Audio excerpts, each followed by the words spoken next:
So today I was going to talk a little bit about arguing for God, the existence for and against the existence, or the arguments for and against the existence of a God. Somebody becomes a theist or an atheist for many different reasons, and a lot of people never actually sit down and consider why they believe what they believe.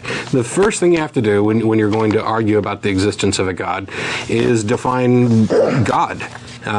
Because the term is pretty much esoteric. Even among people who tend to agree, a small community, a church, a philosophical worldview, those people who agree on aspects of God, there are differences of opinion as to the scope and nature of the characteristics of God from person to person. It's very much a personal reflection. And while generally I would say that most people have some concept of God in their head, it's probably not the same for any two given people, and can be meaningless. Probably isn't the right word, but it approaches that in the sense, especially for non-believers. Yeah, well, how many times have people called up and said, you don't believe in God, how do you define God? Right. And we don't, because there's so many different definitions that other people believe in that there's really no way to settle on one. We just don't really believe in any of them. Right. Basically, anybody who's proposed a definition or explanation, description of God, I don't buy it. If you've got a specific one that you believe in and you think I should hear about it, well, feel free to call in and let me know, and I'll tell you why I do or don't believe in it. I mean, there's one position, pantheism, where God as a concept is everything, the universe, every little thing is God, and it's all, and they try to tie that to quantum string theory and whatever else, but to me, I believe in that God in the sense that God is everything, because, well, I believe in everything, or the existence of everything that exists. But that's meaningless. You've redefined a concept which could have a much more specific meaning, and probably does have a much more specific meaning to a great many people. You've redefined it as something that's just, we've already got a word for it. It's kind of like the difference between philosophy and religion. If you've got some philosophy and you want to make it a religion, there's no reason to necessarily, or a religion that you want to move away from traditional religions. Playing with definitions, while you're free to do so, is probably not a good idea if you want to reach some agreement with other people in the society on what you're talking about. In the modern context, the term God is typically used to refer to a monotheistic concept of a singular supreme being. He's often, when I say he, just for the sake of brevity, he's often viewed as possessing the qualities of omnipotence and omniscience, and with regard to deities like the Christian God, it includes omnibenevolence, omnipresence, and a lot of people who discuss this in order to shorten it have changed all that to just omnimax. If you're describing a God like Christians do a lot, who is supposed to be omnipresent, omnipotent, omniscient, omnibenevolent, it just becomes omnimax because it's easier to do.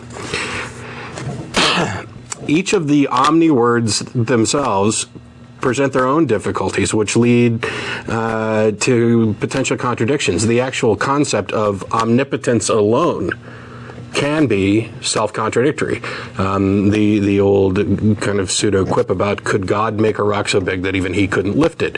No other characteristic other than omnipotence enters into that question, and it presents a contradiction. So a lot of apologists have taken to redefining or reinterpreting those terms to the point where omnipotence becomes as powerful as logically possible, and omniscience becomes all knowledge that can be known, which may or may not include knowledge of future events. So as we've learned more and discussed and debated the issue with various arguments, the concept of God has changed. They've had to say, okay, we can't make these gross generalizations and say that he is all-powerful. He can only be as powerful as is logically consistent. There's another kind of way out of that argument, which is the concept of a transcendental God who exists beyond space and time. It is not bound by any laws and is, can be everything and everywhere, but that also presents other problems, which I may not get into today, because we got a lot here. I'm hoping to get to some short views of arguments for and against the existence of God.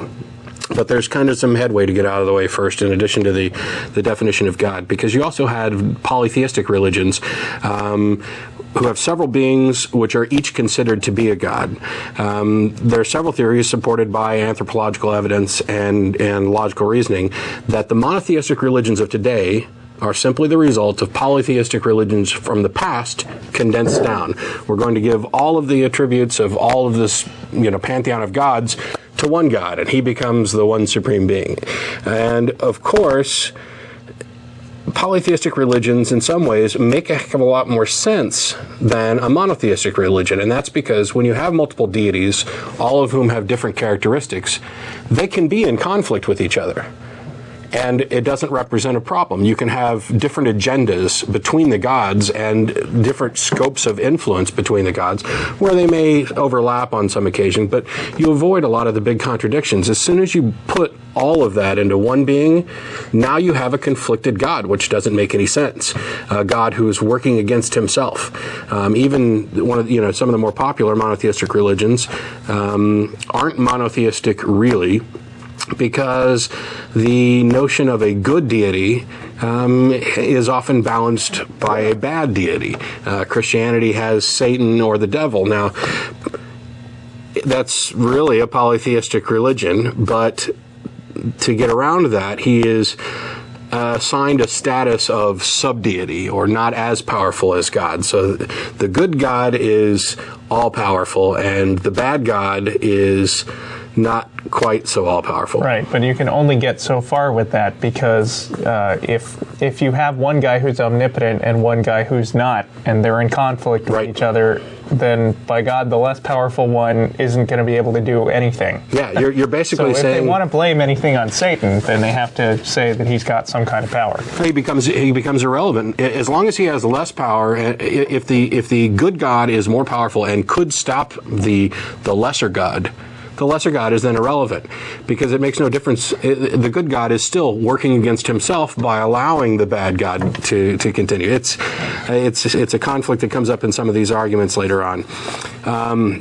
The other problem is that God is typically believed to possess supernatural powers, which means by definition the entire God concept or hypothesis for a lot of religions it completely transcends scientific investigation and ends up working towards circular logic, where something particularly weird happens and somebody claims that was a supernatural act of God. And if they're asked to prove it, they not only claim that it can't be proven because God is supernatural and transcends the sort of investigation we would require for proof, but the fact that it can't be proven serves as additional evidence that it was God. It happens all the time of, you can't prove that it wasn't God type of thing, and that reinforces that it was. I have in my notes, this is of course silly, but it comes up a lot. And the last thing I wanted to touch on before we get to individual arguments is a quick note about atheism, theism, and the difference between belief and knowledge. As we've said many times on the show, theism is the belief in a god or gods. Atheism is the absence of such a belief. Atheism, in its strictest sense, is not the assertive belief that no God exists. There's a subtle but significant difference between saying, I don't believe in a God, and saying, I believe there is no God. The significance is that the second statement is a positive assertion, which would require evidence, usually in the form of a philosophical argument, which would attempt to prove that no God could possibly exist. And generally, we accept that that level of knowledge is, at least at this point, beyond us. In the distinction between those two sayings of I don't believe in a God and I believe there is no God is sometimes referred to as soft atheism and hard atheism. I don't find that distinction in terms particularly useful, as it tends to confuse an issue. The issue further, because anybody who would qualify as hard is also a soft atheist. Yeah. So it's a subset. It's not two different cases.